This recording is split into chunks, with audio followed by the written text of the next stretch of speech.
Quando você me fala de atletas de elite, isso é um tema que me chama muita atenção, porque eu sou do esporte e o grande mistério para mim é em entender quais são, né, as substâncias, as habilidades e os pensamentos que permeiam, que invadem o cérebro de superatletas, que eu considero os super-heróis, né, dos nossos tempos. A gente tem os heróis em quadrinhos, mas os heróis, na verdade, são os superatletas.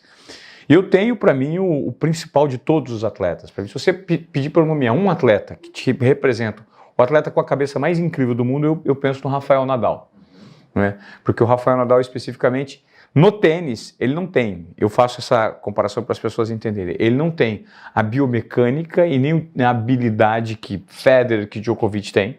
Ele se esforça para jogar. A parte física dele, até de certa forma, pesada para os movimentos que ele executa. Ele não executa com tanta plasticidade e perfeição quanto outros jogadores, como esses dois que eu citei. Mas o Nadal, ele tem um poder mental de concentração absurdo. E ele é cheio de comportamentos específicos. Ele tem toque, ele não pisa na linha, ele aperta a garrafa, ele fecha a garrafa de uma maneira específica, né? O que se passa na cabeça de um cara desse?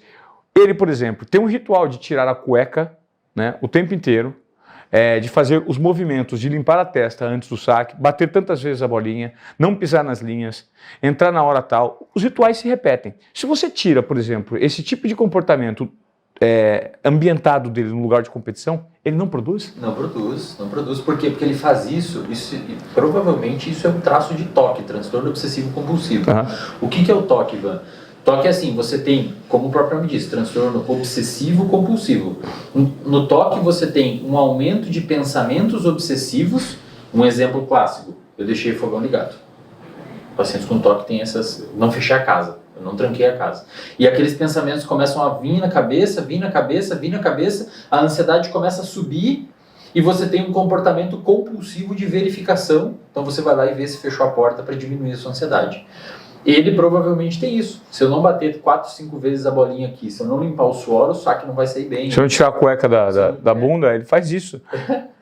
Então, assim, ele provavelmente tem esse leve aumento de ansiedade e criou esses rituais para diminuir a ansiedade dele. Só que pensa assim, isso é um comportamento verificável, a gente consegue ver ele fazer isso. E o que ele pensa? E o que não passa na cabeça dele? E se ele pensa dessa mesma forma, tipo assim, se eu não for treinar hoje, a ansiedade sobe, e aí ele tem que treinar. E ele fez isso durante anos e levou ele a ser a pessoa que ele é hoje. Então, e ele transformou isso em performance. Isso é o que é mais louco, porque ele é péssimo fazendo outras coisas, como, por exemplo, dando entrevistas.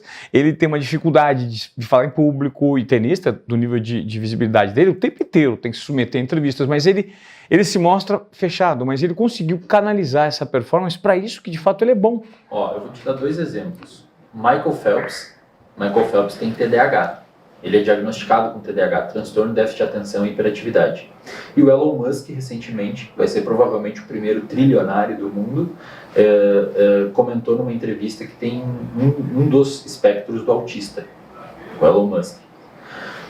Eu diria, se a gente olhasse a galera de alta performance, eu arriscaria dizer que todos eles têm algum tipo de traço que poderia muito bem ser interpretado como disfuncional em qualquer outro contexto. Só que os caras conseguiram colocar aquilo dali num lugar que rende. O Steve Jobs era extremamente narcisista, muito difícil de trabalhar com ele, mas fundou a Apple. Então, assim, o Michael Phelps, por exemplo, ele tem TDAH, e o Michael Phelps, ele é um bom exemplo, cara, porque o que é um paciente com transtorno de déficit de atenção e hiperatividade? Um paciente com transtorno de déficit de atenção e hiperatividade, ele tem uma redução da dopamina no córtex pré-frontal, que é uma região que fica atrás da nossa testa. O córtex pré-frontal é uma região assim, talvez a melhor definição para córtex pré-frontal seja fazer a coisa difícil. Então imagina que você está na sua casa, tem um doce em cima da sua mesa e tem uma banana e você está fazendo dieta. Se eu faço uma estimulação magnética transcraniana e diminuo a atividade do seu córtex pré-frontal, você pega o doce. O que é mais essa atividade que você falou aí? Eu diminuo a funcionalidade dele, eu meio que desligo o córtex pré-frontal. Mas como é que você faz com remédio? Não, consegue fazer botando uns eletrodos aqui fora do crânio e enviando uma mensagenzinha para dentro, ele reduz a atividade. Mas existe uma substância que reduz também, álcool. Álcool inibe o córtex pré-frontal. É por isso que você fica mais impulsivo, mais emotivo quando você está bêbado. Então, O córtex pré-frontal é o grande fazer a coisa difícil. É basicamente essa região do cérebro que nos difere de, por exemplo, outros animais. Você só não sai daqui e faz xixi ali na cadeira, tipo um cachorro, você tem córtex pré-frontal. Agora, se você beber demais e ligar o córtex pré-frontal, talvez você faça. Então, o TDAH, o que faz um TDAH? O TDAH tem uma redução da dopamina do córtex pré-frontal, tá?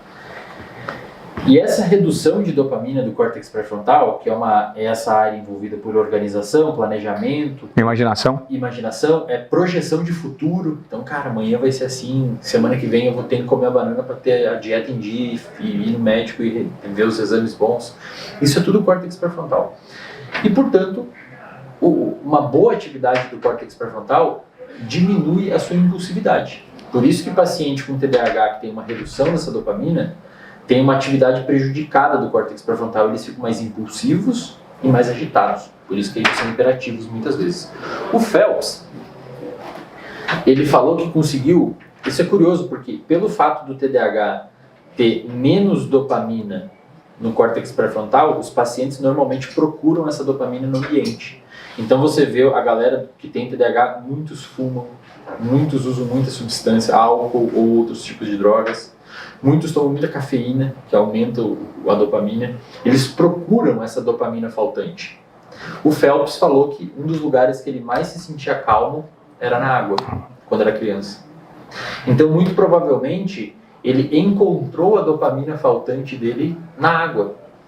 E ele meio que criou um hiperfoco em fazer aquilo que era lá, que era o remédio. Literalmente, a água provavelmente aumentava um pouco a dopamina do córtex pré-frontal dele, fazendo com que ele ficava se sentindo bem, e esse comportamento foi reforçado até que ele virou quem ele é.